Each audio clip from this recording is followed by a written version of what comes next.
Have you ever stopped to think that the stories we write might be more than just, well, stories? Today we're going to dive into how crafting a story on a page can actually teach us a ton about the story of our own lives.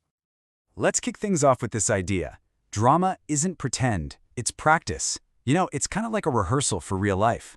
On stage, characters practice speaking, moving, feeling, and making choices. And just like the poem says, every single one of those moments reveals something true. And that really brings us to the main event here, this idea that life is a stage. The choices that characters make in a story, their wins, their epic fails, they're just reflections of the decisions we all face every single day.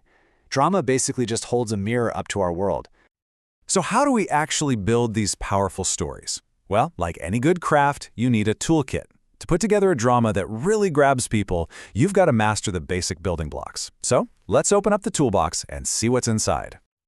First up, we've got dialogue. These are the words that characters say out loud. But it's never just words, is it?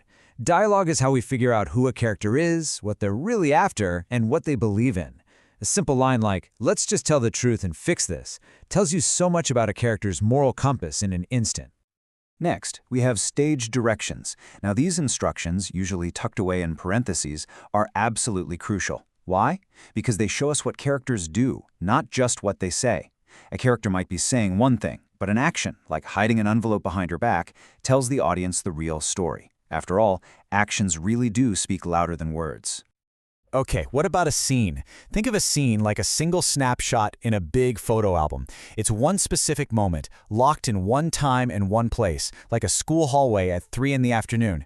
Each scene is like a little container where a piece of the bigger story gets to play out. And of course, a stage is pretty empty without its players, right? The cast of characters is basically your team roster, the people who are going to push the story forward. Are they students, like Sam and Jada, or maybe authority figures, like a principal? Every single one has a part to play. Now for what might just be the most important tool in the entire kit, conflict.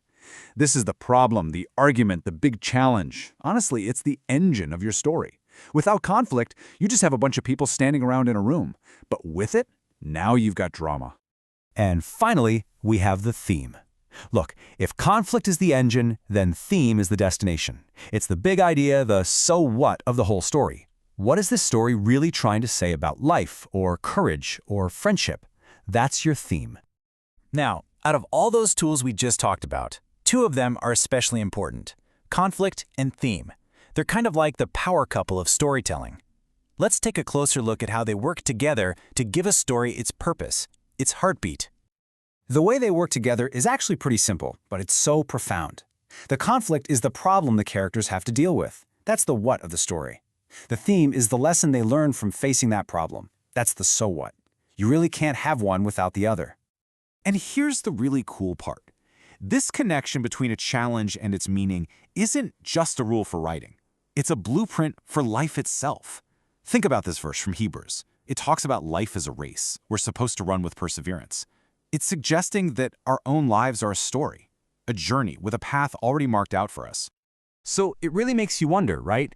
How can a story on a stage mirror this race of faith? Well, the conflicts we write for our characters are like the hurdles on the track. And the theme? That's the finish line. It's the purpose, the meaning we find by getting over those hurdles.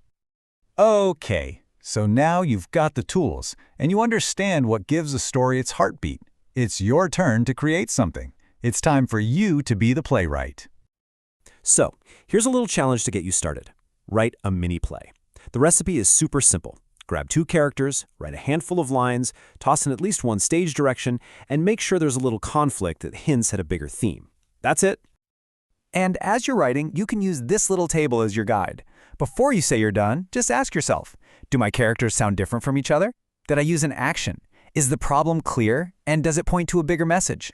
This is just to make sure your little story packs a big punch. But all this brings up a bigger question.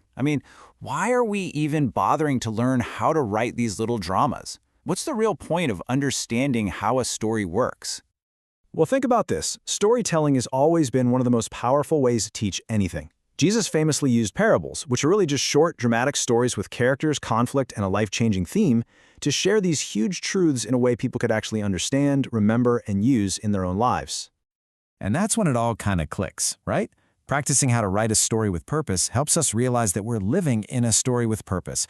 We're not just watching characters make choices on some stage. We are the characters, and this world is our stage. This is exactly why understanding story is so important.